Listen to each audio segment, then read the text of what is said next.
It's been a promise made by Michigan lawmakers for more than 5 years now. Bring a new mission to Macomb County's Selfridge Air Base. After losing a big contract twice, lawmakers now think the third time might be the charm. Grant Herms joins us now with the very latest on what this could all mean. Grant. Well, Kimberly, we are talking about an infusion of more than $100 million for the base that would help prop up thousands of jobs both on and around Selfridge. But so far, lobbying the Air Force has not been an easy task.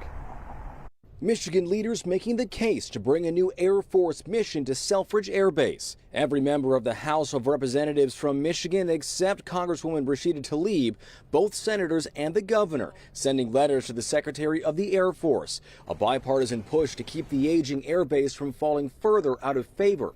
Republican Congressman John James, a former Army pilot, also in on the talks. We've been knocking down his door from every single angle. I actually had a quick phone conversation with him a number of weeks ago. He was just calling to welcome me to Congress, and I took the opportunity to bend his ear. Right now, Selfridge is home to the A-10 Warthog, which has been around since the late 1970s, and the Air Force is looking to retire it.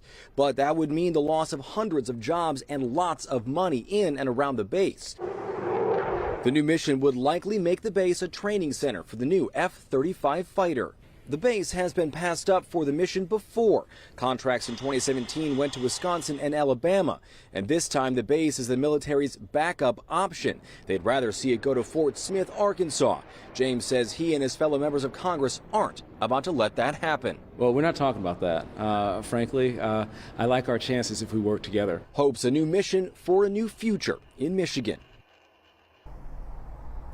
Now, talks are still ongoing, and James says that he thinks that Michigan's position on the northern border, our protection of the Great Lakes, plus access to a lot of Michigan manufacturing should put Michigan in a good spot for these talks. But there are still hurdles that we have to jump over before anything gets decided. That decision is expected to come in the spring.